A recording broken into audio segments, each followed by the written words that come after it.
Kalian pernah gak sih capek jadi anak rantau? Ngerasa kok semua orang ngejalaninnya gampang banget ya? Padahal pas aku rasain kok pengen pulang, pengen nyerah.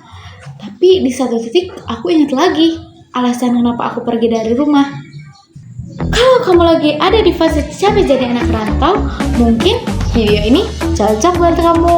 Siapa tahu ini jadi pengingat yang lagi kamu butuhin.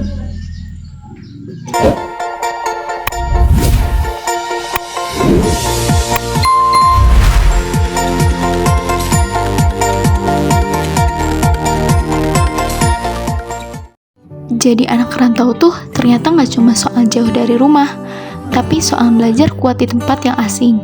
Bangun sendiri, sakit sendiri, mikirin uang sendiri, kadang nangis juga sendiri. Belum lagi tugas yang selalu numpuk, overthinking soal masa depan, nilai yang gak selalu bagus, dan rasa takut ngecewain orang tua. Kadang aku mikir, sebenarnya aku kuat gak sih buat lanjut? Tapi suatu hari aku sadar, aku berangkat sejauh ini bukan cuma buat dapet gelar. Aku berangkat buat ibadah, buat nyari ilmu karena Allah. Rasulullah Shallallahu Alaihi Wasallam pernah bilang, barang siapa menempuh jalan untuk mencari ilmu, maka Allah akan memudahkan baginya jalan menuju surga. Hadis riwayat Muslim.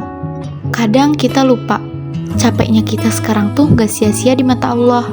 Setiap langkah kita ke kampus, setiap bergadang ngerjain tugas, setiap air mata karena perjuangan, kalau diniatin karena Allah, itu bisa jadi pahala. Dan yang bikin bertahan adalah orang tua. Walaupun mereka gak selalu ngerti gimana capeknya kita di rantau, tapi doa mereka tuh nyata. Kadang aku ingat ibu yang selalu bilang, yang kuat ya nak, belajar yang benar. Atau ayah yang mungkin gengsinya tinggi buat bilang sayang, tapi diam-diam kerja lebih keras supaya kita bisa lanjut kuliah. Di titik itu aku sadar, aku gak boleh nyerah cuma karena lelah, karena ada harapan orang tua yang lagi aku perjuangin. Dan ternyata Allah juga kirim orang-orang baik selama di rantau. Temen yang ngajak makan pas kita belum sempat makan, temen yang bilang gak apa-apa, pelan-pelan aja, temen yang mau dengerin cerita kita jam 2 pagi.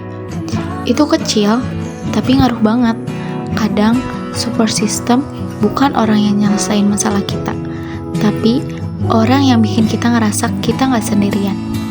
Jujur, aku masih sering capek, masih sering insecure lihat pencapaian orang lain. Tapi sekarang aku belajar satu hal, gak semua perjuangan itu harus langsung berhasil. Kadang Allah cuma lagi lihat kita masih mau bertahan atau enggak. Kalau hari ini kamu lagi lelah nuntut ilmu, istirahat boleh, tapi jangan nyerah. Ingat lagi niat awal kamu. Kamu datang sejauh ini bukan tanpa alasan, dan percaya, Allah gak pernah salah memilih pundak untuk sebuah perjuangan. Thank you for watching and for joining this journey with Soul Journey Net. See you in another story, another lesson, another journey. Bye bye.